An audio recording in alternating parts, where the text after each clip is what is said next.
The headlights of the SUV behind us kept flashing against the back window like someone was signaling danger.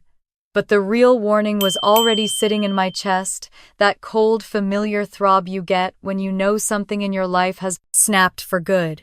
3 months ago, on the day I married the love of my life, I stood at the end of a flower-lined aisle and stared at 2 empty chairs with gold-trimmed signs that read "Reserved for Gerald and Pauline Carter."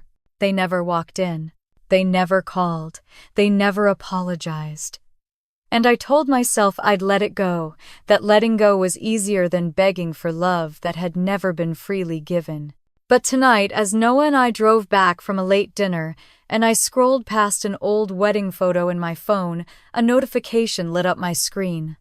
My mother had viewed my story, the same mother who had ignored every milestone of my new life. The same mother who could have walked me down that aisle but chose not to. I felt something shift inside me, slow and heavy, like grief turning into steel. I remember the suffocating silence of that day. The sky was bright, the mountains dusted with snow, the music soft and warm. Guests whispered behind their programs. My maid of honor squeezed my hand, afraid I'd collapse. And still those chairs stayed empty, 2 cold, damning monuments to what my parents really thought of my marriage. I pretended I didn't care. I pretended their absence didn't cut into bone. But grief has a way of echoing long after the applause fades. 3 months later, on this crisp Colorado evening, the memories still clung to me like the scent of peonies that had lined the aisle. Noah reached over and brushed his thumb along my knuckles the way he always did when he sensed something shift in me. "You're quiet," he murmured. "I'm remembering," I said, staring at the faint reflection of my face in the car window. I thought it would hurt less by now. He didn't respond with platitudes or dismiss the ache. He just wove his fingers through mine and kept driving, headlights rolling over the dark pines ahead. That was Noah, steady, attentive, the kind of man who didn't need grand speeches to make you feel safe. When we pulled into our driveway, a soft golden glow spilled from the porch lights. Our home, our life, the place we'd built together, far away from expectations, judgment, or the constant measuring of worth my parents loved to force on me. I followed Noah inside, hanging my coat, trying to shake off the heaviness pressing against my ribs. We curled up on the couch, the last of our takeout containers, resting on the coffee table. I leaned into his shoulder, just breathing him in. For a moment it felt peaceful, almost normal. Then my thumb brushed the screen of my phone again, and the notification taunted me. "Pauline Carter viewed your story." I let out a humorless laugh. "She still follows me," I muttered. "Let her," Noah said softly. Watching isn't the same as showing up. But that was the problem. She wouldn't show up, wouldn't call, wouldn't acknowledge she'd abandoned her own daughter, yet she'd still lurk in the doorway of my life like a shadow, the kind that chilled the room but never spoke. The memory of the wedding wound itself tighter around me. I thought I'd buried the pain, but it rose again, the hush that fell over the guests when someone realized the seats in the front row were still empty. The camera briefly catching the 2 placards with my parents' names. The way the string quartet faltered for half a beat, as if even the music lost its footing. And worst of all, the way hope kept tugging at me. Maybe they're running late. Maybe there was traffic, maybe. But the truth had been louder than every excuse. They didn't come because they didn't approve. And they didn't approve because Noah didn't fit inside the tiny world they worshipped, the pristine suburbs, the curated reputations, the obsession with proper matches. Noah shifted his voice low. "What are you really thinking about?" I'm thinking. I swallowed. I'm thinking I can't believe they missed it. The vows, the dance, everything. They missed everything. He rested his forehead against mine, his breath warm and steady. "But I didn't miss it," he whispered. "And I never will." Tears stung my eyes, but I blinked them back. I'd promised myself I wouldn't let that old wound reopen. But grief is tricky, it comes back the moment you expect quiet. I stood and walked toward the hallway closet. On the top shelf, tucked behind a stack of blankets, was a small ivory box tied with a satin ribbon. I brought it down carefully and placed it on the coffee table. Noah looked up. "You kept that?" I nodded. "It was supposed to be for them. A gift from the bride and groom." He reached out, fingers brushing the ribbon. "You don't have to open it, but I think I need to." Inside were the things I once believed they would cherish. A handwritten letter, a framed photo of us from our engagement shoot, and 2 embroidered handkerchiefs with their initials. A tradition my grandmother started long before I was born. I lifted the letter, unfolding the soft parchment I'd written with trembling excitement months earlier. "Mom and Dad, thank you for shaping me into the woman I am today." The words blurred. I couldn't read further. Noah gently took the letter, set it aside, and pulled me into his arms. "You tried," he murmured. "You gave them every chance." I pressed my face into his chest. "Why wasn't it enough?" "Because nothing ever is," he said quietly. "Not unless they decide you are." We sat like that for a long, still moment. The glow of the lamp cast a warm circle around us, making the rest of the room feel far away. The world felt smaller, quieter, like the two of us existed in our own orbit, untouched by the coldness outside. Eventually, I leaned back and looked at him. "Do you think they'll ever reach out?" He hesitated. "Maybe. But I don't know if they'll reach out for the right reasons." Those words lodged deep inside me, uncomfortable but true. After we cleaned up, Noah went to shower. I walked to our bedroom window and looked out at the quiet street. Snow from last night still clung to the rooftops, reflecting the moonlight.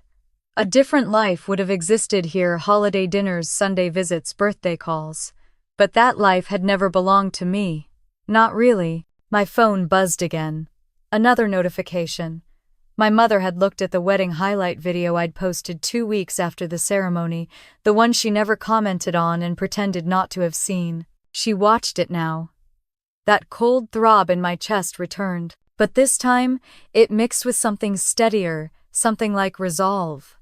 I whispered into the window's reflection, "You don't get to erase me." Later that night, I slipped into bed beside Noah. His arm wrapped around me automatically, the same way it had on the night we returned from our honeymoon, when the silence from my parents hit me like a brick wall. His voice was soft in the dark. "You okay?" I think I whispered. "I'm finally ready to stop waiting for them." He kissed the top of my head. "Good. Because I'm right here." I closed my eyes, letting the warmth of his words wrap around the edges of my hurting heart. And for the first time since the wedding, I felt something shift inside me. Not the steel of anger, not the ache of longing, but something like forward motion. I didn't know it yet. But this night, this quiet, aching, beautifully ordinary night, was the calm before the storm. Because 3 months of silence from my parents was about to end in the most explosive, unbelievable way. And it would all begin with a single photo of a Bentley. I woke up the morning after our late-night conversation feeling like someone had pressed on a bruise I'd been pretending didn't hurt. The house was quiet except for the low hum of the heater and the soft sizzle of bacon. Noah was already in the kitchen. I lay still for a moment, staring at the ceiling, wondering why the ache in my chest felt heavier today than it had in weeks. Then I remembered my mother had viewed my story. And somehow, that tiny notification had dragged every unhealed wound to the surface. I forced myself out of bed, wrapped a sweater around my shoulders, and padded down the hallway.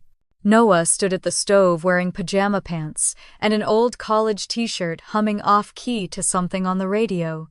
The sight of him, steady, warm, present, made the air in my lungs loosen. "Morning," he said, glancing over his shoulder with a smile that made everything inside me tilt a little. "Morning." I tried to sound normal, but my voice cracked anyway. He turned the burner off instantly. "What happened?" I held up my phone. She watched my story again. The wedding video this time. His jaw tightened almost imperceptibly, the way it always did when my parents made an invisible entrance into our day. "Do you want to talk about it? I don't know what there is to say."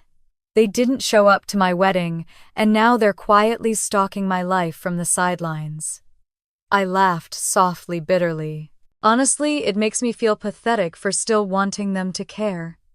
Noah stepped closer, brushing hair away from my face like he was handling something delicate.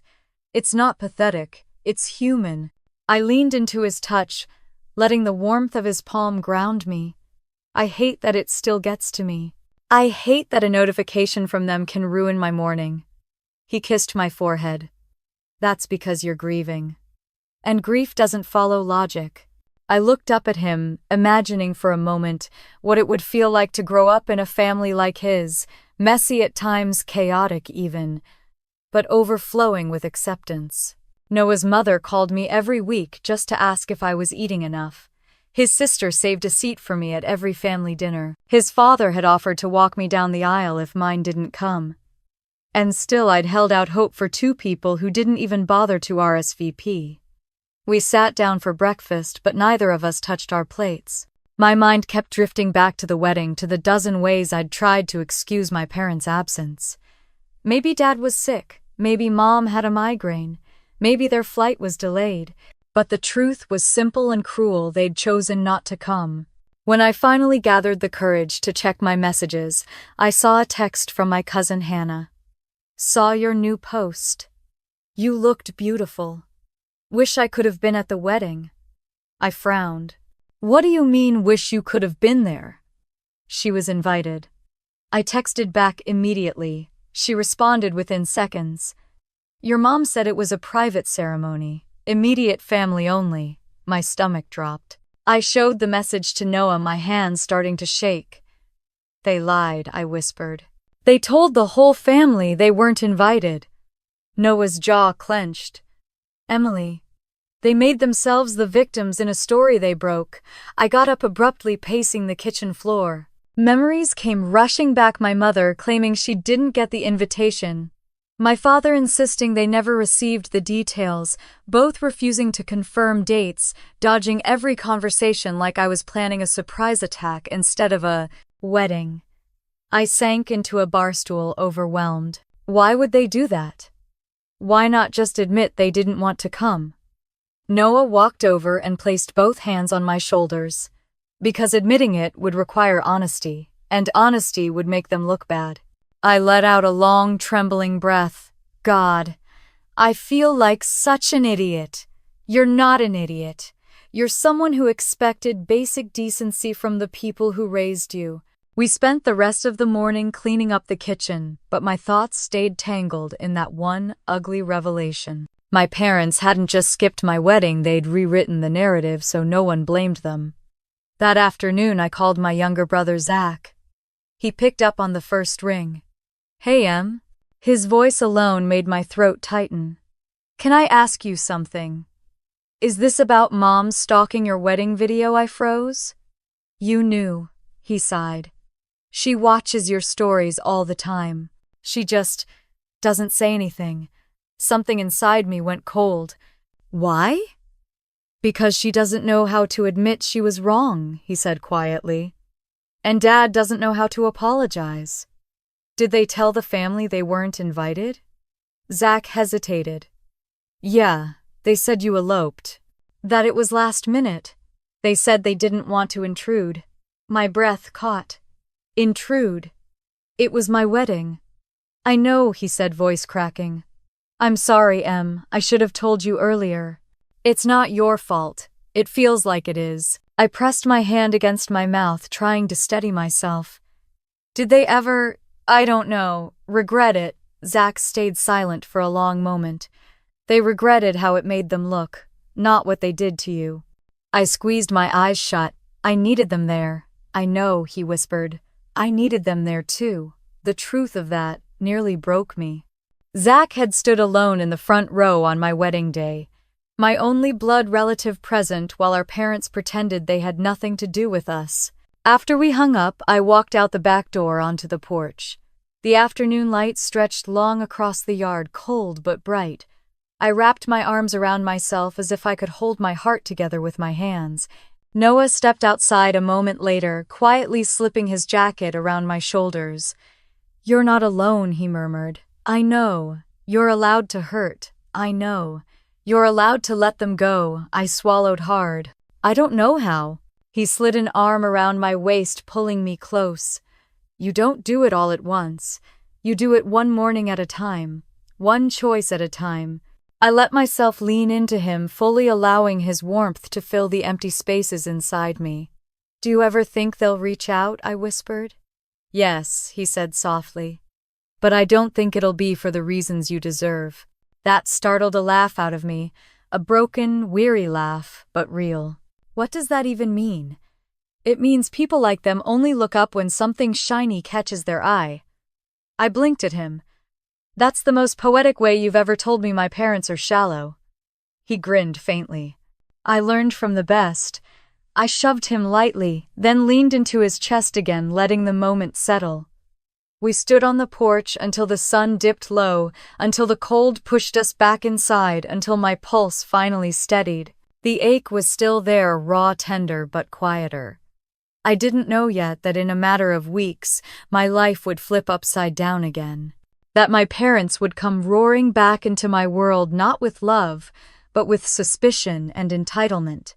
That one photo of a Bentley would undo 3 months of silence.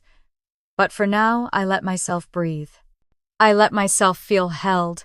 I let myself believe that healing was possible even from the people who broke you first. The morning sun filtered through the kitchen windows in long amber stripes, lighting up the steam rising from my mug of tea. I sat at the counter, staring at my phone, scrolling through messages I'd been trying to ignore for days. Work emails, a group chat from college friends, a coupon for a makeup store, and nothing from my parents. Not a word, not even a congratulations again from the wedding they hadn't bothered to attend. The betrayal felt strangely dull now, like a wound that had scabbed over but still ached when touched. Noah walked in wearing a half-buttoned shirt and a crooked tie, his hair still wet from the shower. "Morning," he said, leaning over to kiss the side of my head. "Morning," I murmured, my eyes still fixed on the phone. He noticed instantly, because he always did. "You're spiraling." "I'm not," I lied, even though the silence from my parents had turned into its own kind of noise. He straightened his tie in the window's reflection. "Sarah, from my HR team, said the new senior marketing position at your company is opening up. You're perfect for it." I blinked at him. "I didn't even know she knew my name." "She knows your work," he corrected gently. "And so does your boss. Don't shrink to fit what they failed to see in you." He tapped the tip of my nose. "Now drink your tea before it goes cold." I tried to smile back, grateful for his easy warmth.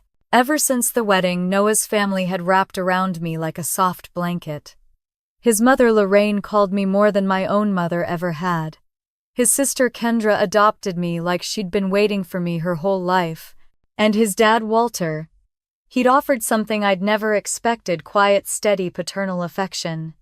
"You're coming Sunday, right?" I asked Noah as he reached for his laptop bag. He nodded. "Mom insists on a big family dinner.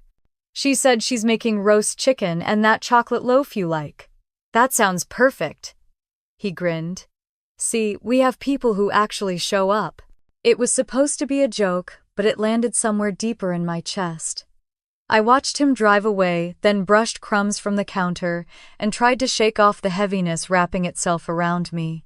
Later that afternoon, I walked into the office carrying a tray of coffees for my team, hoping the familiarity would ground me. My coworker Lisa waved at me from her desk. "You look tired," she said, eyeing me with concern. "Didn't sleep well." Wedding aftermath, I gave a small nod. The whole office had heard through the grapevine that my parents weren't at my ceremony. Denver's corporate marketing world was smaller than it pretended to be. Lisa hesitated, then added quietly, "Your mom told my aunt you eloped. I don't know if you know that." My heart dropped. What she said, it was last minute, small, private, that she respected your wish for intimacy. Lisa winced. "I'm sorry. I didn't realize she hadn't told you." My vision blurred for a moment, but I steadied myself. "Thank you for telling me," I whispered. On my lunch break, I walked outside into the crisp Colorado air, pulling my coat tighter around me. I sat on a bench overlooking downtown watching cars slide past and thinking about how my parents had rewritten the story of my own wedding. Just like that. Like they had the right. The wind picked up carrying the scent of pine and cold stone, and I felt my eyes fill. I wasn't grieving the parents I had, I was grieving the ones I thought they could be. My phone buzzed.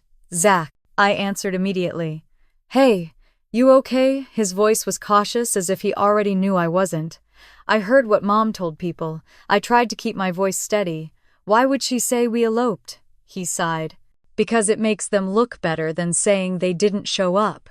It felt like a punch in the lungs. Did she ever, I don't know, regret it? She regretted not controlling the story, Zach said quietly. Not missing the wedding. I swallowed hard. So she didn't feel guilty. No, he paused. I think they expected you to fail. They thought you'd come running back home with an apology. An apology, my voice cracked. For what? For being happy. For choosing someone outside their little world, he said. You know how they are. I leaned my head back against the bench and closed my eyes. I don't want this to keep hurting. Zach exhaled softly. It hurts because you still love them. Do you? Yeah, he whispered. And I hate that. When I walked back into the office, mascara smudged under my eyes, my boss Olivia intercepted me near the elevators. You have a minute, she asked gently. I nodded and followed her into a small conference room. She closed the door behind us and gave me a long, searching look. You've been carrying something heavy, she said. Whatever it is, don't let it dim what you bring to this place. I blinked at her in surprise. I didn't realize it was that obvious. You're good, she said. Really good. And I've been thinking, she paused. I want you to apply for that senior coordinator role. I think you're ready. Relief and disbelief washed over me at once. Really. But I need your head clear. Whatever storm you're walking through, step out of it long enough to see your own future. Tears welled again, but this time they weren't from hurt. Thank you, I whispered. She squeezed my hand. Go home early today. Be kind to yourself. I couldn't remember the last time anyone had said that to me besides Noah. When I pulled into our driveway that evening, the sun was dipping behind the Rockies, throwing streaks of rose gold across the sky. Noah's car was already parked. The porch lights glowed softly, invitingly, the way I always wished my parents' home had. Inside, Noah looked up from chopping vegetables. There's my beautiful wife, he said, smiling. How was work? I set my bag down and walked straight into his arms. Hard, I admitted. But good things happen, too. He kissed the top of my head. Tell me. And I did. I told him everything about Lisa's comment, about Zach, about Olivia's encouragement. He listened without interrupting, without rushing, without judging. Emily, he said softly when I finished, you're building a life. A real one. A beautiful one. It's okay if there are growing pains. It just feels like I'm losing them, I whispered. Even though they were never really mine to lose. He wiped a tear from my cheek with his thumb. Then maybe you're not losing anything. Maybe you're making room. For what? For the people who actually love you. I leaned into him, letting his steadiness settle the storm inside me. We cooked dinner together, chopping vegetables, stirring simmering sauces, bumping hips in the tiny kitchen like two people who'd finally found a home in each other. By the time we sat down to eat, the weight in my chest had loosened enough for me to breathe. Later, we curled up on the couch, wrapped in blankets, watching the soft flicker of the fireplace. The night felt warm, safe, and full until my phone buzzed again. Another notification.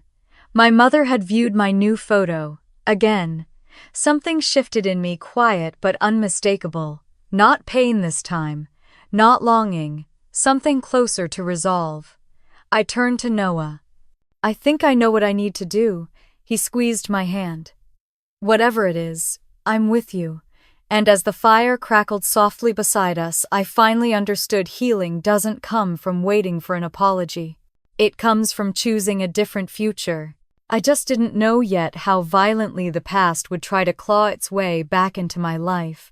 The morning of our wedding felt like something out of a dream I kept drifting in and out of, too beautiful to be real, too fragile to touch. I woke before the alarm, wrapped in a white robe, standing barefoot by the window of the bridal suite at Mountain View Lodge. The gardens below glittered with dew. Guests were already beginning to gather in the courtyard, and somewhere inside me, beneath all the joy, an ache pulsed like a bruise I'd learned to ignore. 2 empty chairs waited for us at the front row. I tried not to look at them as my makeup artist clipped the final curl into place. I tried not to think about them when my bridesmaids gasped as I slipped into my dress. But pain has a way of staining everything, even lace and silk. Sarah, my maid of honor, knelt behind me, fastening my shoes. "You look like something out of a movie," she whispered. I smiled, but it wavered. "Thank you." She hesitated. "Do you want me to call them again?" "No." My voice came out too quickly. "If they were coming, they'd be here." She didn't argue. She didn't need to. The truth was already hanging between us like a cold draft. A knock came at the door. Lorraine, Noah's mother, peeked in, her eyes softening when she saw me. "Sweetheart," she breathed. "You look radiant." Her voice trembled with emotion so genuine it almost unraveled me. She walked over and took my hands in hers. "I know today is complicated," she said gently. "But we are here, every single one of us, and we love you." My throat tightened. "Thank you," I whispered, blinking fast. She squeezed my hands, then stepped back so the photographer could capture the moment. Noah's mother fastening the final button on my dress, tears shining in her eyes, as if she'd known me her whole life. If love was measured by presents, mine was already overflowing. The ceremony was set for 4 o'clock in the garden pavilion. By the time we began lining up, sunlight spilled through the glass roof in gold ribbons. Guests murmured with excitement. The string quartet tuned their instruments. Everything felt warm and glowing except those 2 front-row chairs. I pretended not to notice them as the processional music began. Sarah walked out first, radiant in sage green, carrying a bouquet of white peonies. Then came Kendra and my other bridesmaids, their dresses swishing softly against the stone path. Then the doors opened for me, and Noah, waiting at the end of the aisle, lifted his head. The moment his eyes landed on me, the rest of the world dissolved. Every fear, every ache, every abandonment that had carved itself into me over the years fell silent. His expression was pure, unwavering love, full and certain and steady. I felt my breath catch. "Ready?" David, Noah's father, whispered beside me. He'd offered to walk me down the aisle when my own father refused to come. "Yes," I said, my voice small but sure. We stepped forward. The quartet played. My dress brushed the ground like a sigh. My heart pounded in my ears. I forced myself not to look at the empty chairs, but at the last second I did. 2 gold-trimmed placards, 2 seats untouched. The sting was sharp, sudden. David squeezed my arm, grounding me. "Eyes forward," he murmured gently. "He's waiting." And he was. Noah stood at the altar, tears shining in his eyes. The second I reached him, everything eased. David kissed my cheek, placed my hand in Noah's, and whispered, "Take care of her." "I will," Noah said quietly, his fingers closing firmly around mine. The officiant began speaking, but all I could think about was the warmth of Noah's hands, the steadiness in his breath, the way he looked at me, like I was the only real thing in the world. When it came time to say our vows, we turned toward each other fully. "Emily," he said, voice thick with emotion, "you are my anchor, my home, my safe place. I promise to choose you every day. I promise to protect your peace, to fight for your joy, and to build a life with you that feels like freedom." My breath trembled. I spoke my vows through tears. "You've shown me a kind of love I never believed I deserved. You've made me feel seen, valued, cherished. I promise to stand beside you through everything, every triumph, every storm, every quiet morning, and every wild dream." Not a dry eye in the garden.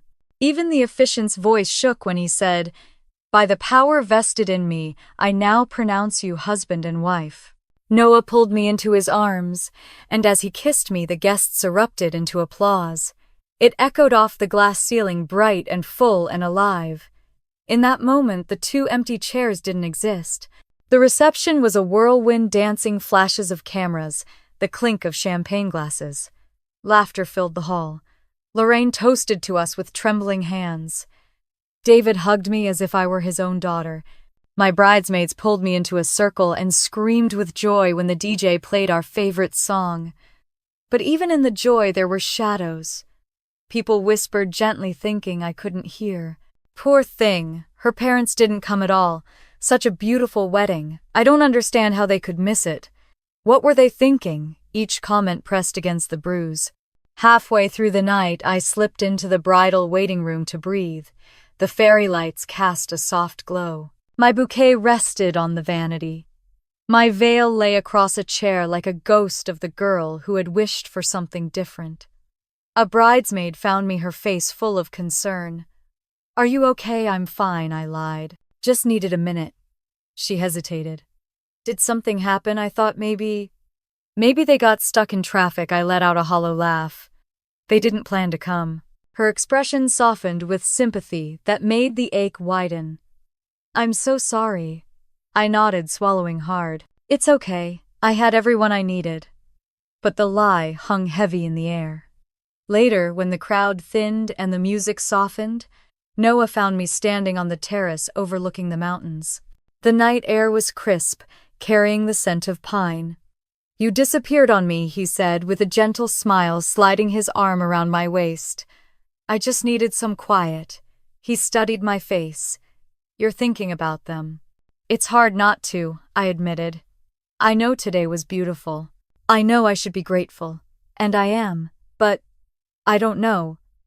It's like part of me is still waiting to be chosen." Noah turned me fully toward him. His voice was soft but certain. "Families like yours care more about image than people. They don't know how to love without conditions. You deserve better than conditional love." I blinked back, the tears gathering in my eyes. "Do you think they'll ever accept us?" He didn't lie. He didn't sugarcoat. He didn't offer hope he didn't believe in. He simply said, "I think their acceptance isn't something we need." I let out a shuddering breath. "You make it sound easy." "It's not," he said gently. "But I'll walk through all of it with you." The wind rustled through the trees. The terrace lights flickered. Music drifted softly through the open doors. And for the first time that day, the grief softened just a little. Hours later, after the last dance and the final toast, after the lights dimmed and the guests departed, I stood alone in the reception hall. The candles were still glowing. Our cake sat half-eaten. Empty glasses crowded the tables. It looked like the aftermath of a dream. I glanced once more at the chairs in the front row, still empty, still waiting, still cold. Something inside me shifted, a slow, quiet exhale of acceptance and aching truth. Maybe they would never choose me. Maybe they never intended to. Maybe the unconditional love I'd searched for all my life had been standing beside me all along. Just as I turned to leave, my phone buzzed. A notification, one I didn't expect. "Gerald Carter viewed your wedding story." My breath caught. Not a call. Not a text. Not an apology. Just silent watching. Silent judging. Silent circling. A shiver ran down my spine. I didn't know why they were watching. But something told me their silence was about to shatter. And not for the reasons I once hoped. Noah's alarm buzzed softly at 6 in the morning, but I was already awake, staring at the ceiling like the answers to everything wrong in my life might be written up there in the shadows. 3 months of married life, and every morning started the same way. Warmth beside me, peace in the house, and a quiet ache under my ribs that I kept pretending wasn't there. Noah rolled over, still half asleep, and brushed a strand of hair back from my forehead. "Bad dream, just thinking," I whispered. He kissed my temple and slipped out of bed, heading toward the kitchen. A moment later, the smell of coffee drifted through the hallway. I wrapped myself in a cardigan and followed him, watching the man who had become my home move around the kitchen like he'd lived here forever. You should sleep in, he said, pouring my coffee. It's Saturday. I can't shut my brain off, I admitted. His brows softened, the concern in his eyes quiet and steady. Wedding stuff, I nodded, and he didn't push further. Noah had learned early that grief didn't like to be interrogated.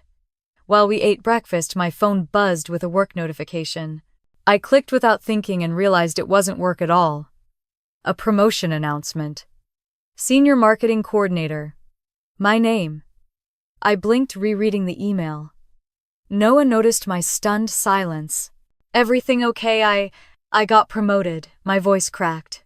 His face lit up instantly, the kind of proud, unfiltered happiness I had never once seen from my parents. That's incredible. I smiled, a real one, but it wobbled at the edges. I texted my mom, I said quietly, just to share the news. And I slid the phone across the table so he could read the reply. Good for you. Hope it's stable. That was it. 4 words. 4 cold-clipped syllables from a woman who used to quiz me endlessly about academic excellence. It wasn't approval. It wasn't pride. It was dismissal, dressed up as politeness. Noah read it and exhaled slowly. I'm sorry, I shrugged, trying to be strong. It's fine. But it wasn't fine. It was the same old pattern, my parents pretending to care just enough to avoid being villains, while making sure I always knew where I fell in their hierarchy of worth. Later that afternoon, I met my cousin Maeve for coffee. She hugged me hard the moment she saw me. I'm so proud of you, she said. Ignore your mom. I stiffened. What do you mean, ignore her? Maeve hesitated, then lowered her voice. She's been telling everyone that your promotion is because your company's trying to boost diversity. My stomach dropped. What? I'm sorry, she whispered. I thought you should know. The pain hit like a wave, sharp, humiliating, hot behind my eyes. Not only had she dismissed my success to my face, but she'd belittled me behind my back, too. My mother's obsession with appearances didn't extend to my accomplishments, only her own. I drove home in silence, my fingers gripping the steering wheel. When I walked into the house, Noah was at his desk reviewing store projections.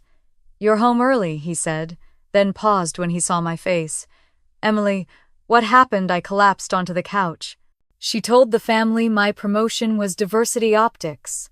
Noah's jaw tightened. For a moment, he looked like he wanted to say something sharp, something true, but he swallowed it down because he knew I wasn't ready to hear anger on top of my hurt. Instead, he sat beside me, pressing a kiss to my temple. Your mother doesn't get to define your worth. You earned that promotion through talent, not because your last name is Carter. I let out a shaky breath. I hate that they get to hurt me without even being in my life. You don't have to let them, he murmured. But letting go isn't an overnight process. It's a slow unspooling of threads you didn't even realize were tangled around your heart. 2 days later, the next blow landed. At brunch with extended family, Aunt Helen asked all sweet and curious Emily, honey, why didn't you invite your parents to the wedding? Forks froze. Conversations halted. I did invite them, I said, stunned. They chose not to come. Helen frowned. But your mother said you eloped. There it was. Another lie. Another story rewritten to protect their image. I felt heat crawl up my neck. No.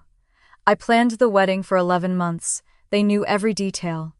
Whispers erupted around the table. Noah reached under the table and squeezed my knee, grounding me before I dissolved. When we got home, he sat me down and took my hands in his. You can't keep doing this, he said softly. Letting them rewrite your life. I'm not letting them, I whispered. I'm just tired. He brushed my cheek with his thumb.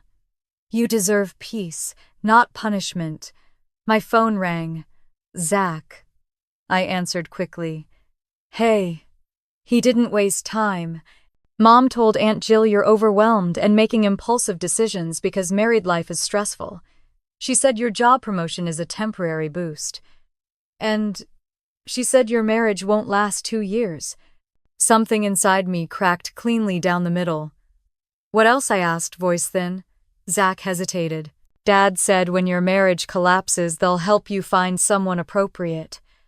Their words, not mine. The room spun. Noah watched me carefully waiting, hurting with me for me. After I hung up, I sat there in silence until the ticking of the wall clock became unbearable. They want me to fail, I said finally. They're waiting for it. Noah shook his head. They don't know you. They don't know us. I looked at him, my heart flooding with something heavier and deeper than sadness clarity. They don't want me happy. They want me obedient. He didn't argue. Instead, he took my hands, gently lifting them to his lips. Then stop letting them write the story. That night, lying in bed beside my husband, the truth settled over me like a revelation I should have seen long ago. My parents weren't disappointed, they were resentful. Resentful that I had chosen a life outside their control. Resentful that Noah loved me in ways they'd never cared to. Resentful that I wasn't bending to their mold anymore. I stared at the ceiling, replaying every lie they told the family, every backhanded comment, every attempt to undermine my happiness. And for the first time, the ache I carried wasn't just hurt. It was anger. Low, quiet, steady anger. Anger that they had stolen moments from my wedding. Anger that they dismissed my achievements. Anger that they poisoned family conversations behind my back. Anger that they dared to predict the collapse of the marriage that had become the safest home I'd ever known. Noah stirred beside me and pulled me close. Okay, I'm getting there, I whispered. But I wasn't okay, not yet. Because the real storm, the one that would rip open every hidden truth, every lie, every assumption my parents had made, was waiting just around the corner. And it was coming with the rumble of an engine. A silver Bentley-shaped storm I didn't yet know was about to upend everything. I woke on my 29th birthday to the soft brush of morning light spilling across our bedroom and the warm weight of Noah's arm draped over my waist. For a moment, everything felt still and quiet, like the world was holding its breath just for me. Then he shifted, kissed the back of my shoulder, and whispered, "Happy birthday, Em." I smiled into the pillow. Already, he murmured. And I have plans. I rolled over to face him. His hair was a mess. His eyes still sleepy, but the grin on his face said he was up to something. What kind of plans? The kind you're not allowed to question, he said, sitting up and stretching. Get dressed, something comfortable, and bring sunglasses. Sunglasses. It's 7 a.m, he winked. Trust me. An hour later, we were driving through the hills outside Oak Valley Music. Low windows cracked just enough to let in the crisp spring air. Noah kept glancing at me like he was fighting not to spill the surprise. I kept my eyes on the landscape, rolling green hills, sunlight curling over pine trees, but the suspense was starting to get to me. Noah, I teased, nudging his arm, if you bought me a llama or something. I swear, he burst out laughing. A llama, really? You have that face, I insisted. The face of a man who's done something questionable. You'll see, he said, pulling into a long driveway lined with polished stone and glass. It took me a moment to register the sleek modern building at the end, and then I saw the rows. And rows, and rows of luxury cars. No, I whispered. Noah parked. Yes, Noah, yes. My hand flew to my mouth. You did not bring me to a luxury dealership. He looked far too pleased. Come on. Inside the building gleamed. Chrome, marble, glass, everything sharp and bright. The air even smelled expensive. A tall woman in a navy suit approached with a knowing smile. Miss Green, she said warmly. It's ready. Ready, my pulse skipped. We walked toward the center of the showroom where a spotlight glowed softly over something silver and impossibly elegant. A Bentley Continental GT, perfectly detailed, ribboned, waiting. I froze. No, I said again, breathless. No, absolutely not. Noah stepped behind me, hands resting at my waist. You've talked about this car for years. Not seriously, I protested. Not like this. You pointed at one in a magazine 2 years ago and said it was your dream car. His voice softened. I listen when you talk about your dreams. I blinked suddenly, overwhelmed. Noah, this is too much. This is insane. It's not too much, he murmured, turning me gently to face him. You deserve beautiful things, Em. You deserve joy. You deserve to feel celebrated. He reached into his pocket and held out a small black key fob with the Bentley logo. Happy birthday, sweetheart. I covered my face with both hands and cried, right there in the showroom, full-on embarrassingly emotional tears. Noah pulled me into his arms and laughed softly into my hair. You're making the sales team nervous, he teased. I'm making myself nervous, I sniffed. Are you sure we can afford this? He tilted my chin up so I had to meet his eyes. I promise you we're more than fine. Something in the way he said it, calm, grounded, unshakably sure, hit deeper than the gift itself. Because I knew he wasn't reckless. He wasn't trying to impress anyone. He wasn't insecure or showy. He just loved me hard. And he could finally afford to do big, impossible things. For me, for us, we spent the rest of the morning driving the Bentley through winding mountain roads. Sunlight glinted across the hood. The engine purred. Wind tangled my hair. My laughter filled the air like I hadn't laughed in months. It felt like freedom. It felt like healing. It felt like the first version of my birthday I'd ever had that wasn't shadowed by my parents' expectations. By evening, when we pulled into our driveway, I still couldn't believe the car was mine. Noah insisted on taking a photo of me leaning against it. Smile, he said.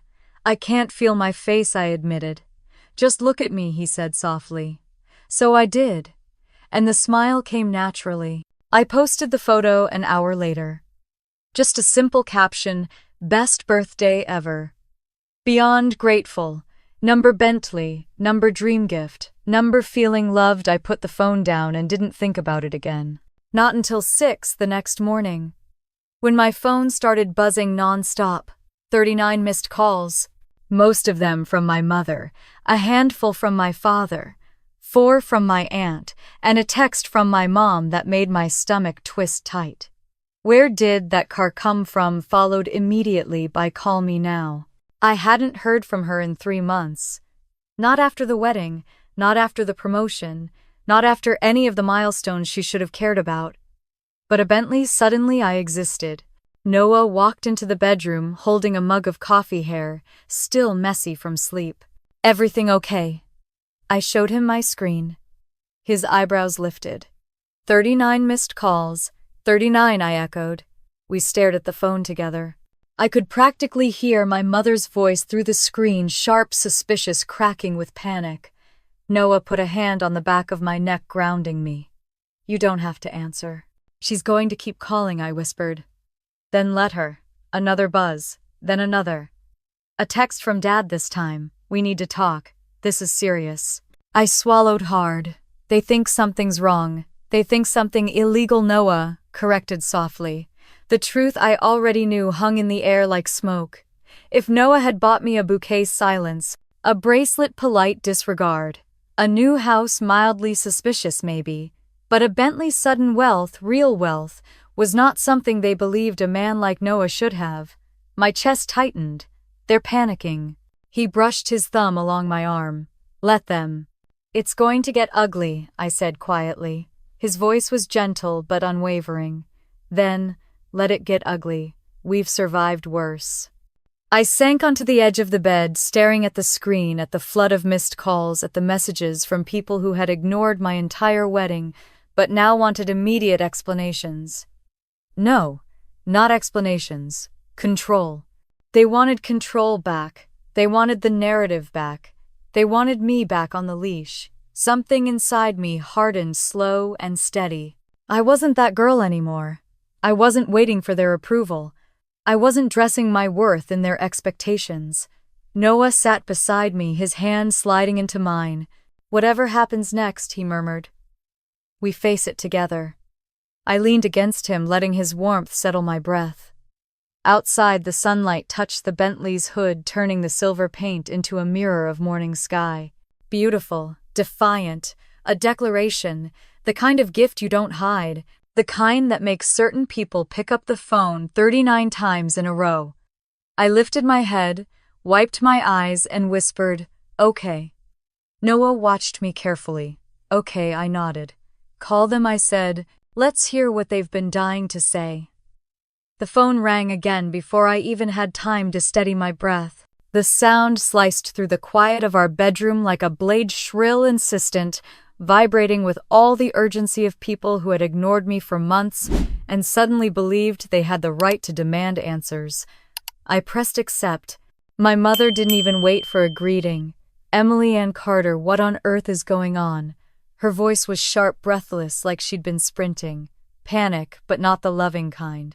The possessive kind. The controlling kind. I swallowed. Good morning, Mom. Don't patronize me, she snapped. Where did you get that car? A Bentley, Emily, a Bentley? Do you have any idea how that looks? I stared out the window at the sunlight hitting the hood of the car, turning it silver gold. It looks like my husband gave me a birthday gift. That's impossible, she hissed. I went silent. I said it's impossible, she repeated. Noah works at some, tech store. Whatever it is not the kind of job that buys luxury vehicles. There it was. Not concern. Not curiosity. Assumption. Assumption that Noah couldn't possibly provide luxury without suspicion attached. Assumption that my marriage was a fraud the moment it didn't fit her worldview. Mom, I said slowly, you don't know anything about Noah's business. I know enough, she fired back. Enough to know something is wrong. Something doesn't add up. It's too much money too fast. You have to think, Emily. You have to be logical. What if he's involved in something criminal? My breath left my lungs in one expelled gasp. You think my husband is a criminal because he bought me a gift. If it walks like a duck, Emily, do not finish that sentence. I'm trying to protect you, she insisted. You are my daughter. If there's illegal money, if you're associated with something shady, do you realize you could be implicated? That car is a red flag. We are having a family meeting tomorrow at 3 o'clock. You and Noah will attend. This isn't optional. My hands shook with anger. A family meeting? You skipped my wedding. That is unrelated, she snapped. This is serious. You're not entitled to answers, I said quietly. Her voice sharpened to a knife's edge. If he's dragging you into some kind of scheme, I hung up. For the first time in my life, I hung up on my mother. My phone buzzed immediately. Dad. Then again. A long text, we need transparency. You owe us clarity. That car raises concerns. Noah stepped into the doorway as I stared at the messages, my pulse pounding in my temples. He didn't speak. He just waited, giving me space to find the words. They think you're a criminal, I whispered finally. His jaw clenched not in anger but in hurt. Deep, quiet hurt. The kind that made my chest tighten. I'm sorry, he said softly. Don't apologize. Tears blurred my vision. You didn't do anything wrong. He walked over and sat beside me, pulling me gently onto his lap like I might break apart if he didn't hold me together. They ignored our wedding, I said. Ignored every milestone. Ignored our life. But one car, and they show up with pitchforks. They don't see me, he murmured. They've never really tried to. I see you, I whispered fiercely. Everything you are, everything you built. He rested his forehead against mine. Then, their opinion doesn't matter. A tear slipped down my cheek. It matters that it hurts. His arms tightened around me. That part I understand. We sat there for a while, the room quiet except for my uneven breathing. When I finally calmed, Noah brushed my cheek with his thumb. What do you want to do? He asked. The question sat heavy between us. I could ignore them. I could block their numbers. I could pretend the calls never happened. But a part of me, the wounded part, the abandoned part, needed to confront this. Needed to stop letting them rewrite the narrative of my life. I want to go, I said. To the meeting, yes. My pulse steadied. I want them to see us. To see who you actually are. To stop making assumptions because they never bothered to ask. He nodded slowly. If that's what you want, I'm with you. My phone buzzed again, a new text from Dad. Tomorrow, 3 o'clock. We expect you. I typed 3 words back. We'll be there. For the rest of the evening, my parents called, but I didn't answer. They left voicemails full of escalating urgency. My mother's voice rising, my father's becoming clipped and stern, as if I were a reckless teenager again, instead of a grown woman with a mortgage and a marriage and a life built from love, rather than fear. At 11 p.m., I finally turned off my phone. Noah wrapped his arms around me from behind as we got into bed. "What are you thinking?" "That they're not panicking for me," I murmured. "They're panicking because something happened outside their control." He kissed the top of my head. "They're about to learn control is something they never really had." I exhaled, tension unwinding slowly. "You know what's ironic, For 39 calls straight, my mother wasn't asking if I was happy. Or safe. Or celebrating. She just wanted to know where the money came from." Noah's voice deepened, soft but edged with steel. "We'll show them tomorrow. Not with aggression. Not with anger. With truth. And when they realize the truth," I asked, "then they'll see the consequences of their assumptions." I closed my eyes and whispered into the quiet, "They think they're about to interrogate us." He smiled against my temple. "Let them think it." Because neither of us knew it then, but the next day would be the day everything flipped, the day their narrative unraveled, the day their arrogance collided with reality. The day they discovered exactly who Noah Green really was, and that discovery would burn away every lie they'd been telling themselves and everyone else since the wedding. "Get some sleep," Noah whispered. "Tomorrow we walk into the storm." But tonight, in his arms for the first time in a long time, I felt steady, ready, and very, very done being underestimated. We arrived at my parents' house at 2:45, the silver Bentley gliding to a stop in the very driveway where I had learned to ride a bike, scraped my knees, and once dreamed of being someone they would be proud of. Now the gleaming hood reflected their immaculate lawn and perfectly trimmed hedges, an image of control, order, and appearances. Noah turned off the engine. Silence wrapped around us. "You ready?" he asked softly. I stared at the house. The white pillars, the polished windows, the front door painted a shade of blue my mother called refined. The same blue she always said didn't suit me because it washed me out. "I've been ready for this conversation my whole life," I said. Noah squeezed my hand. "Then, let's go." We stepped out, the sun catching the Bentley's chrome details, throwing little sparks of light across the driveway. I could practically feel my mother's nose twitching behind the curtains like a bloodhound catching the scent of money. She opened the door before we reached the porch, as if she'd been standing there waiting, listening for the sound of tires. Her eyes flicked immediately to the Bentley, then to my dress, then to Noah. Her face was pinched with tension, but she forced a tight smile. "Emily, Noah." Her tone was clipped, formal, nothing like family. "Come in, your father is waiting." The living room was staged, immaculate, cold. My father stood beside the fireplace, hands clasped behind his back, like he was about to deliver a presentation to shareholders. Sarah sat curled on the edge of the sofa, eyes full of guilt and worry. I crossed the room and hugged her tightly. "You didn't have to come," they insisted, she whispered. "They said this concerns the whole family." Translation: they wanted a witness when they went on the attack. Noah and I sat on the love seat across from my parents. The seating arrangement was painfully intentional: 2 sides, 2 teams, 2 worlds. My father cleared his throat. It was the same sound he'd make before grounding me as a teenager. "Emily," he began, "we asked you here because recent events raise concerns." Concerns. The way he said the word was so loaded it could have sunk a ship.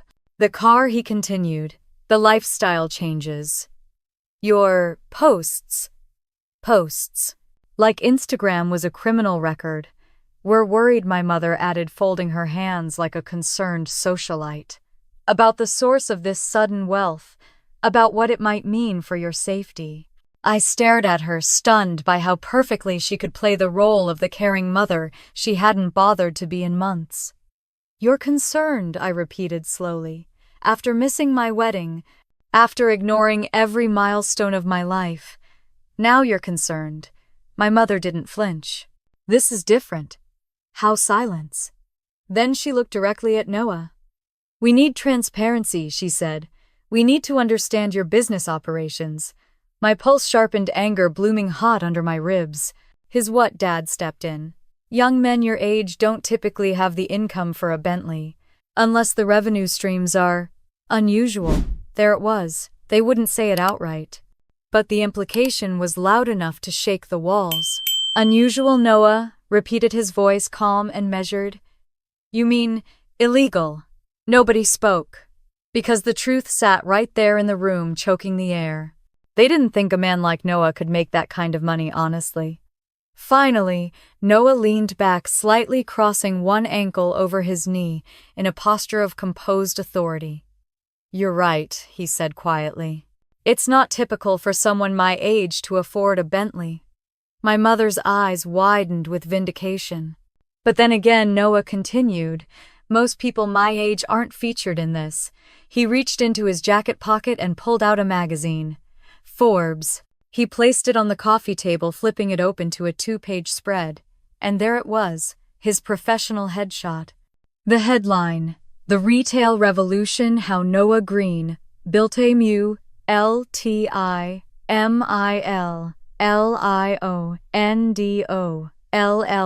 tech chain before 30. The room went silent. My mother's mouth fell open. My father leaned forward, squinting at the pages like they were written in alien hieroglyphics. Sarah clapped a hand over her mouth, trying and failing not to smile. Noah spoke evenly, his voice polite but firm. Green Audio and Tech now has 18 stores. Revenue projections estimate $48 million this year. I signed a venture partnership last month to expand nationally. Everything is completely transparent. Documented. Public. He tapped the page lightly. You could have found all of this with a single Google search. My parents stared at the glossy spread like it was radioactive. My father finally managed all those stores. They're yours, yes. He swallowed. Your worth. That's private, Noah interrupted. But enough that a Bentley is not unusual. My mother inhaled sharply as if her heart rate couldn't keep up with the information slamming into it. You're in Forbes, she whispered. Noah nodded politely. Several times, actually. My father's face colored shock, embarrassment, and something like dawning realization, all fighting for space. I leaned forward, my voice quiet but razor-edged. So let's be clear. You assumed Noah was doing something illegal because you never bothered to ask a single question about who he actually is. Dad opened his mouth, closed. It opened it again. We didn't assume. Yes, I said sharply. Yes, you did. My mother pointed weakly to the magazine. Why didn't you tell us? Noah's eyebrows lifted slightly. Would it have mattered? Her face twisted at the honesty of that question. I pressed on. You didn't want to know him. You didn't care who he was. Not his degree. Not his business. Not his character. You decided after one dinner that he wasn't good enough. Mom's voice went thin. We were trying to protect you. No, I said. You were trying to protect your image. Her eyes filled with tears, not remorse, but humiliation. We didn't know. You didn't want to know, I corrected. There's a difference. Dad finally spoke, his voice small. We should have trusted you. You should have treated my husband like a human being. The words hit like stones. For a long moment, nobody moved. Then my mother whispered, Emily, we're so sorry. But the apology felt paper-thin, like a Band-Aid slapped over a bullet wound. I stood the room feeling suddenly too small, too heavy. We're done here. Dad rose quickly. Wait, we want to make this right. You can't make right what you never tried to understand. I took Noah's hand and turned toward the door. Mom's voice shook behind me. Please, give us a chance to fix this. I didn't turn around. Some things can be fixed. Some things can be forgiven. Some things can be rebuilt. But not this. Not the way they'd treated Noah. Not the way they'd rewritten my wedding into a lie. Not the way they only came running the second they smelled money. Not the way they looked at him and had always looked at him before they knew his bank account. At the door, I paused just long enough to say, you apologized to his success, not to him. and definitely not to me. Then Noah opened the door, and together we stepped out into sunlight, leaving my parents standing in the ruins of their own prejudice. Tomorrow they would try again. Tomorrow they would rewrite the narrative. Tomorrow they would start pretending they'd always seen his worth. But today, the truth finally stood in the room with them, and they couldn't look away. Noah didn't say a word during the drive home. He kept one hand on the wheel and the other resting on my knee, grounding me, steadying me, letting me feel without needing to explain. The silence between us wasn't cold, it was warm, protective, the kind of silence that lets emotions settle instead of spilling everywhere.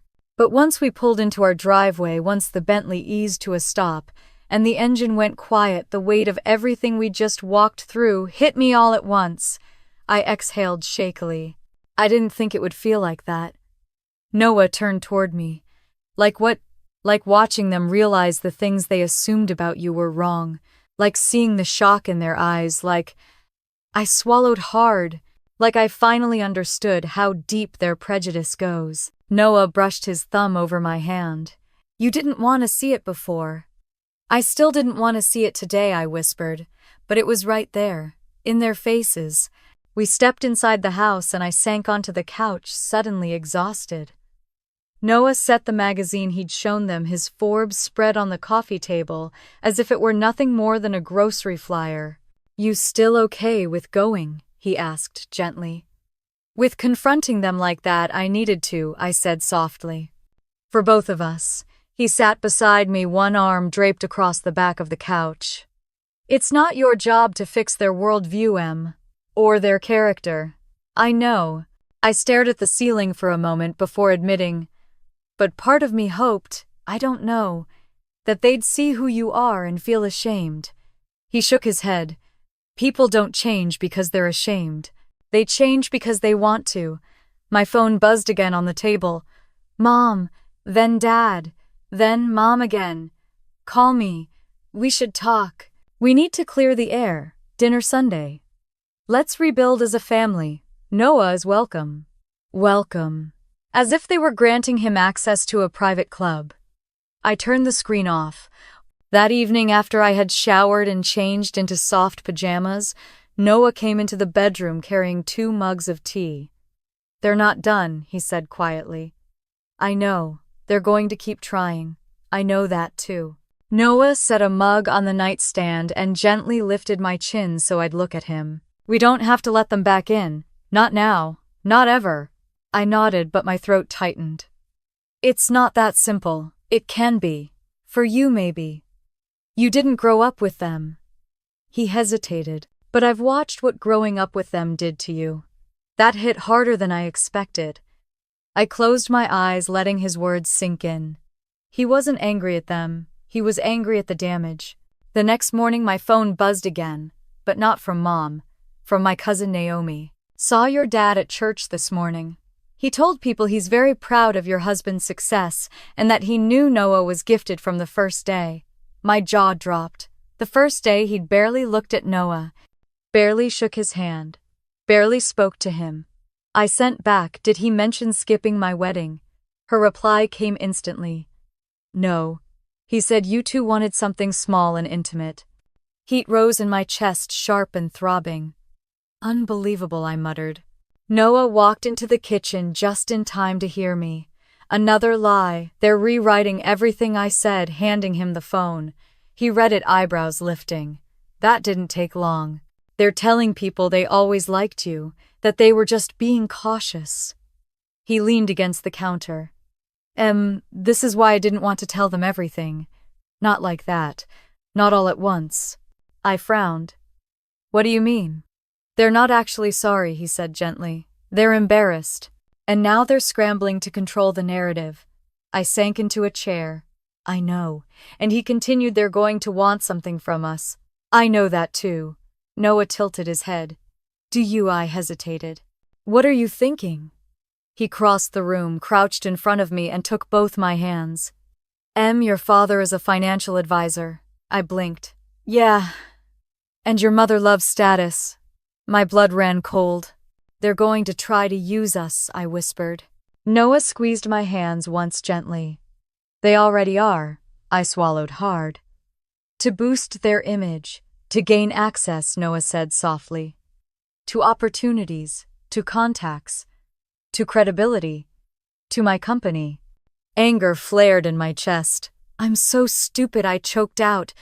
I actually thought maybe they finally saw your worth. They only saw the dollar signs, he murmured. Tears pricked my eyes. Noah pulled me into his arms, holding me tight. You're not stupid. You're hopeful. There's a difference. Hopeful. Hopeful enough to believe that their apology was real. Hopeful enough to want a version of family I'd never had. Hopeful enough to think they were capable of loving without conditions. Noah didn't rush me. He waited until my breathing evened out, until the pressure in my chest loosened just enough. What do you want to do? He whispered. I took a shaky breath. I want the truth. About what they've been saying, yes. All of it, he asked quietly. Yes. He nodded once. Then talk to the person who knows. I stared at him, confusion flickering across my face. Then the realization hit me. Zach, my younger brother. The one still living with my parents. The one who had always tried in his own quiet way to protect me from the worst parts of their judgment. I'll call him, I said. Good, Noah murmured. Whatever he tells you, we'll handle it together. Zach arrived at our house 2 hours later, wringing his hands, shifting on his feet like he expected our living room to explode. You wanted to talk, he said, glancing nervously at Noah. It's okay, I assured him. You're safe here. And this stays between us. He nodded quickly. Zach, I said softly, I need the truth. Not the cleaned-up version. Not the nice version. The real version. He swallowed hard. What have Mom and Dad been saying about us since the wedding? His shoulders sagged. He took a seat. And then the truth poured out. How my parents had told extended family I eloped without notice. How they had said my marriage was destined to fail. How they claimed Noah was not reliable, not stable, not trustworthy. How they said I was naive, emotionally impulsive, making a mistake. How they planned to support me after the divorce. How they told people the Bentley must have come from something illicit. How they were embarrassed, angry, judgmental, cold. How they had never not once defended me, not once celebrated my happiness. Not once expressed anything but disdain. By the time he finished, I was shaking. Noah sat beside me, jaw tight, but he didn't interrupt. He didn't get angry. He didn't lash out. He let Zach speak. Because Noah wanted the truth too. Not the edited version, the real one. Zach rubbed his face. I'm sorry, Em. I tried to correct them, but they don't listen. They never listen. My voice was barely audible. Thank you for telling me. He nodded again, guilt etched across his face. They're trying to backtrack now because they don't want to look bad. They're telling people they always believed in Noah. But they didn't. Not even close. The final thread snapped inside me. I felt it. A clean, painful break. The moment hope finally died. Noah took my hand, squeezing gently. Zach looked at me helplessly. What are you going to do? I wiped my eyes. And for the first time, the answer was clear. I'm going to tell them the truth, I whispered. All of it. No, I said, steady and firm. They don't get to rewrite this story. Not anymore. Noah nodded, once proud, steady. We faced them together, and as Zach left, I knew exactly what needed to happen next. Not reconciliation. Not forgiveness. Not even anger. Just truth. Clear, unmistakable, and final. The restaurant was the same one my mother had chosen months earlier when she ambushed me about my engagement, a place designed for expensive conversations and controlled emotions. Soft lighting, white tablecloths, a string quartet playing near the entrance, and an atmosphere so polished it practically demanded good behavior. Ironic, really, considering the disaster I was here to deliver. I arrived early. I wanted a moment alone before they came. I wanted to sit with my breath, and my truth, and the quiet knowledge that I was about to close a door I'd spent my entire life trying to pry open. The hostess led me to a corner table, private enough to avoid an audience, but open enough that my parents wouldn't try to turn this into another performance for strangers. I ordered water. My hands trembled when I reached for the glass, the condensation cool against my palms. 5 minutes later they arrived. Mom spotted me first. Her face lit up with a smile too enthusiastic to be real. "Sweetheart," she said, sweeping toward the table with arms half open, ready to embrace a daughter she hadn't supported in years. I didn't stand. The smile faltered. Dad followed slower, more controlled. "Good to see you," he said, voice light, but eyes scanning my face, searching for cues like I was a market trend he needed to read correctly. "Sit," I said calmly. They did. Mom adjusted her pearl necklace, the same one she wore when she wanted to project sincerity. "We're so glad you wanted to talk," she began. "The other day was I didn't come for apologies," I interrupted. Dad stiffened. Mom blinked. We want to make things right," she said cautiously. "With who?" I asked. "Me or Noah's net worth?" Their silence told the truth before they did. I folded my hands on the table and looked at them, really looked for the first time without the filter of longing or fear or hope. I spoke to Zach. Mom's lips parted. Dad's jaw tightened. "And now I know everything." Confusion flickered across her face. "Everything about what? Everything you've been saying about me, about Noah, about my marriage, about the Bentley. Every lie, every insult, every bit of gossip you fed the family."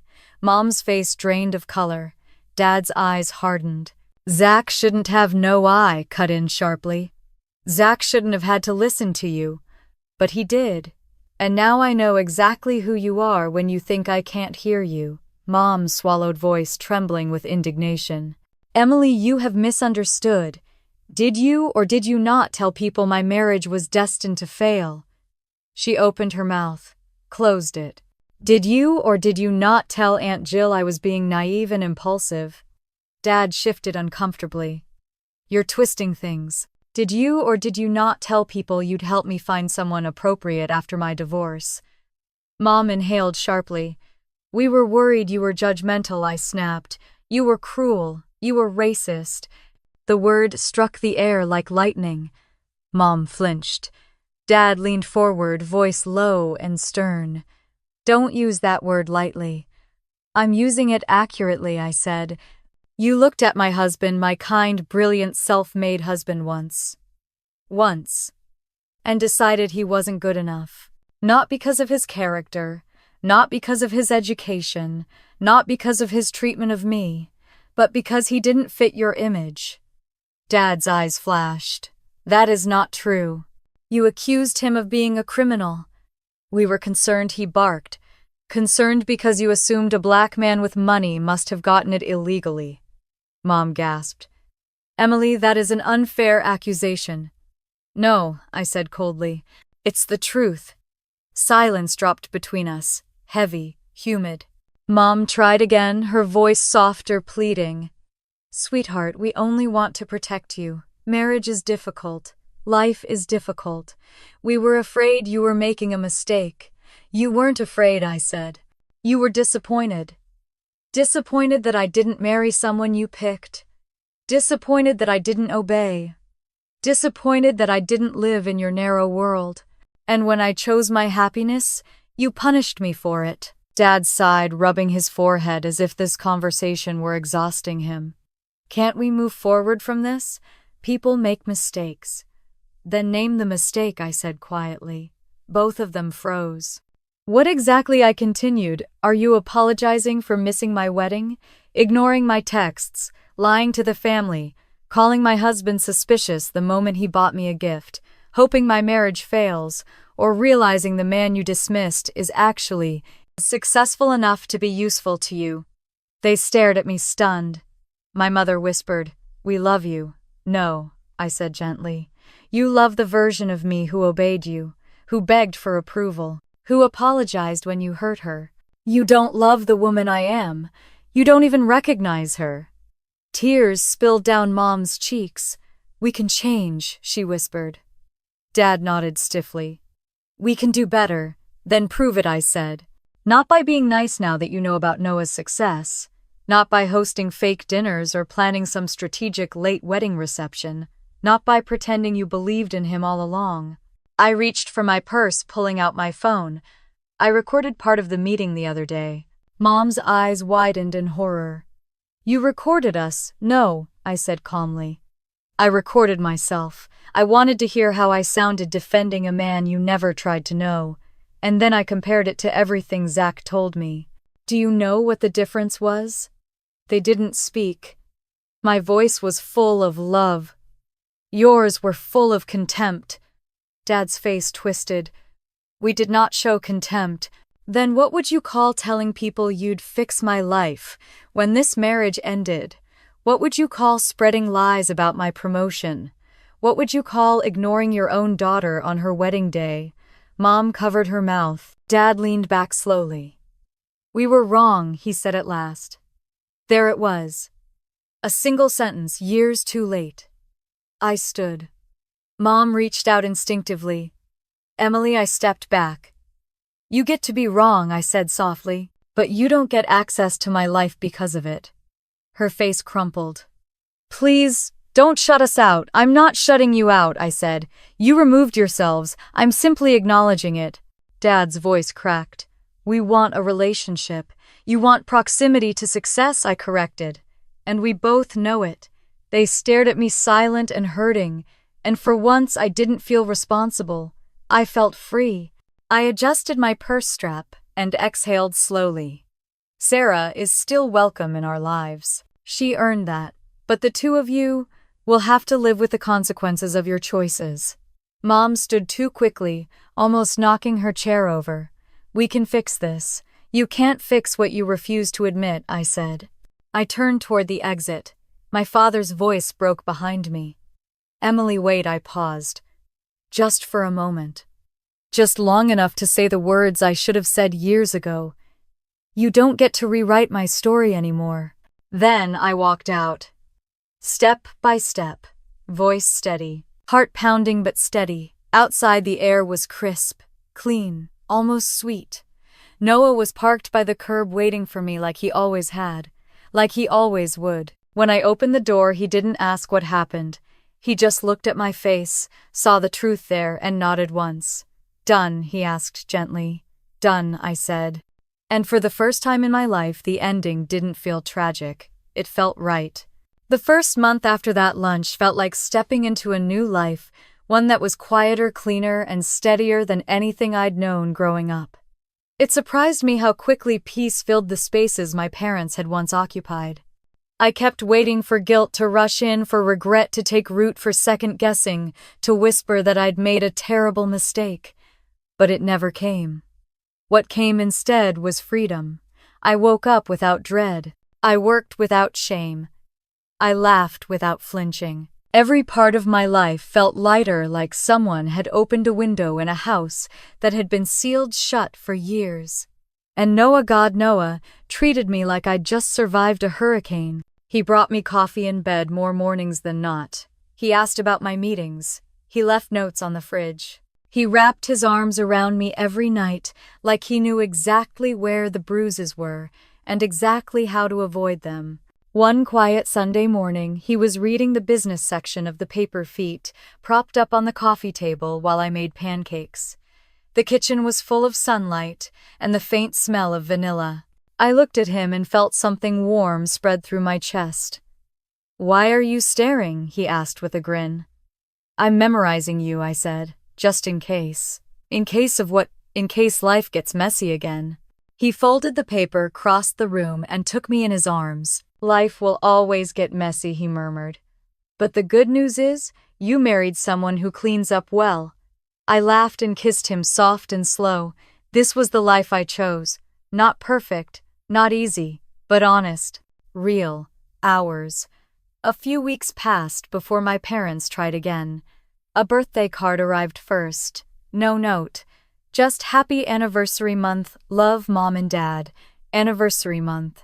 As if acknowledging a date mattered more than acknowledging the damage. I placed the card on the counter and left it there. 2 days later came flowers, white lilies and roses. A glossy arrangement you'd send to colleagues when you want to look gracious, but not sentimental. The note said, "Thinking of you both." No apology, no accountability, no acknowledgement, just performance. Noah saw me reading the card and asked, "What do you want to do with those?" I picked up the vase, walked to the back door, and handed it to him. "Give them to Mrs. Ramirez. Her grandson just broke his leg. She'll appreciate them more." He nodded without hesitation. On it. 3 days after that came the text. "Mom, we miss you both. Let's have dinner. Just us." I stared at it for a long moment, then typed back, "Thank you. Maybe another time." It was polite, neutral, distant, a boundary wrapped in softness. The next text came from Dad. "We'd like to mend things. We know it's been difficult." I typed, "Thank you for the message. No promises, no openings, no invitations, just acknowledgement without access." Noah glanced at my screen.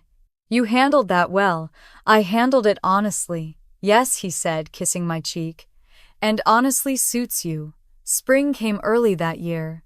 Warm breezes, soft rain showers, dogwood blossoms exploding across the neighborhood like pink confetti, and with it something shifted inside me. I stopped checking my phone for messages that wouldn't come. I stopped rehearsing arguments in my head. I stopped imagining alternate versions of the past. I started imagining better futures. Noah's company expanded again, 3 new stores opening in Arizona. I got promoted again at work, this time to senior strategy lead. Every win felt like reclamation. Like proof that stepping away from toxic love could actually open the door to a bigger life. I still heard from Sarah every week, sometimes twice. She came over for dinner regularly, and always brought a bottle of red wine and a bag of gourmet popcorn, like it was some kind of tradition she invented just for us. One night, as she curled up on our sofa in Sweat's hair tied in a messy bun, she said, "They're still telling people this is a misunderstanding." I raised an eyebrow. Which part? Missing my wedding, calling my marriage temporary, accusing my husband of illegal activity, or pretending they always supported us? "All of the above," she sighed. "Let them," I said simply. Sarah looked at me, surprised by my calm. "You don't care." "I care about the truth," I said. "Not their version of it." She studied me for a moment. "You've changed." "I've stopped performing," I corrected. "Is it weird that I'm proud of you?" she asked softly. I smiled. "No, it's perfect." She leaned her head on my shoulder. "I'm proud of you anyway." 6 months after that final confrontation, our life looked nothing like the chaos we'd survived. We'd renovated the kitchen, white cabinets, gold hardware, a big island where Noah liked to chop vegetables like he was auditioning for a cooking show. We started hiking on weekends. We hosted game nights. We planned trips. We fought sometimes, but gently, honestly, without the sharp edges I'd grown up with. I learned what it felt like to be loved without conditions. One night, as we sat on the deck watching fireflies blink across the yard, Noah said, "Do you ever wish things had turned out differently with your parents?" I thought about it for a long moment. "Yes," I said, "but not in the way you think." He waited. "I wish they had been different," I said. "Not the outcome.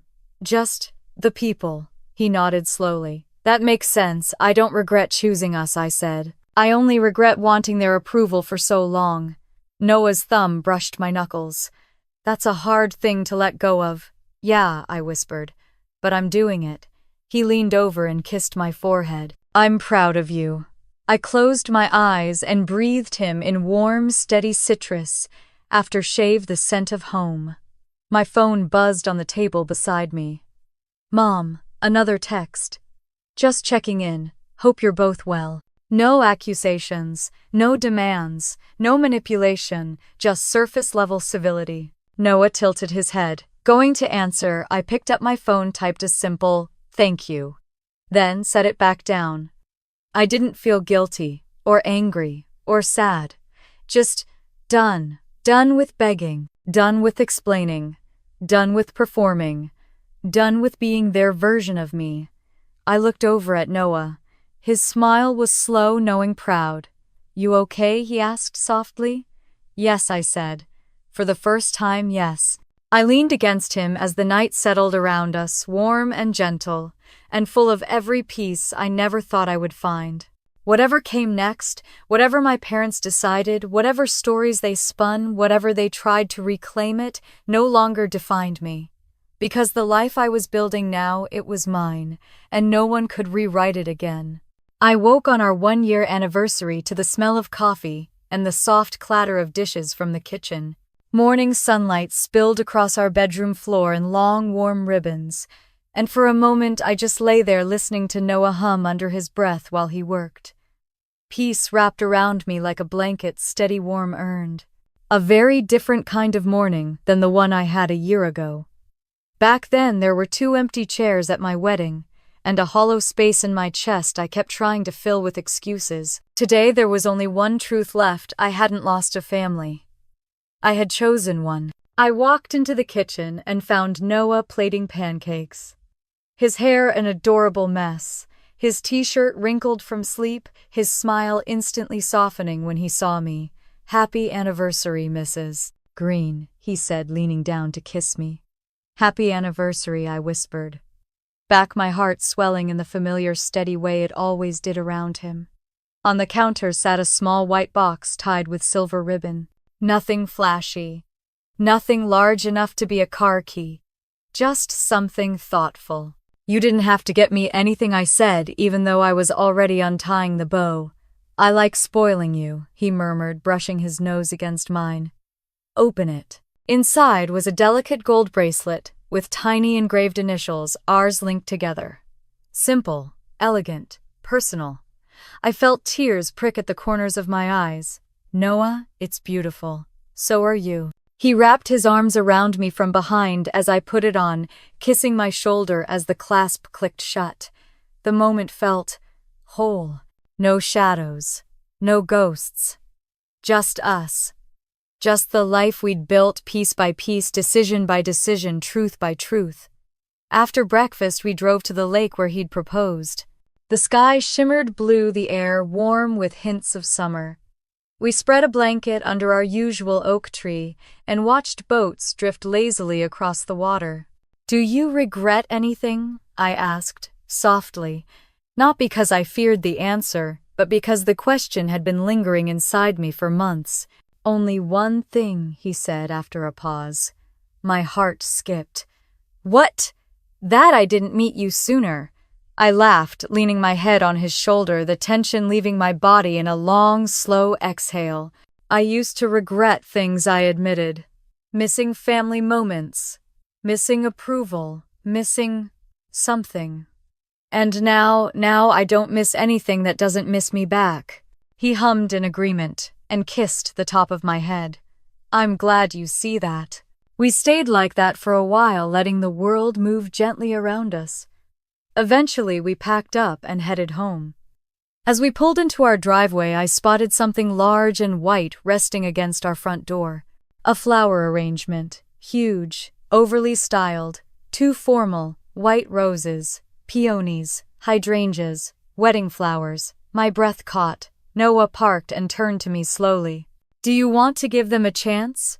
"No," I said immediately, surprising even myself with how sure I was. "But I'll listen to what they're trying to say." We walked to the porch together. I bent down, lifted the envelope tucked into the flowers, and opened it. The handwriting was unmistakable. "Emily and Noah. Thinking of you both on your anniversary. Love always, Mom and Dad. Love always." 2 words they hadn't earned. Noah watched my face. "What do you want to do with them?" I looked at the arrangement again. It was beautiful. Extravagant, hollow. "Mrs. Hernandez mentioned yesterday that her daughter got admitted to the hospital," I said quietly. "She loves flowers." Noah smiled like he'd known my answer before I did. "I'll take them over." As he lifted the arrangement, I felt something loosen inside me. Not anger, not bitterness, but release. Clean, final. Inside the house, I placed the card in a drawer with the others. A soft boundary. A line drawn. The polite distance I had chosen and would continue choosing for as long as I needed. When Noah came back, he wrapped me in his arms. You okay? More than okay, I said. I'm free.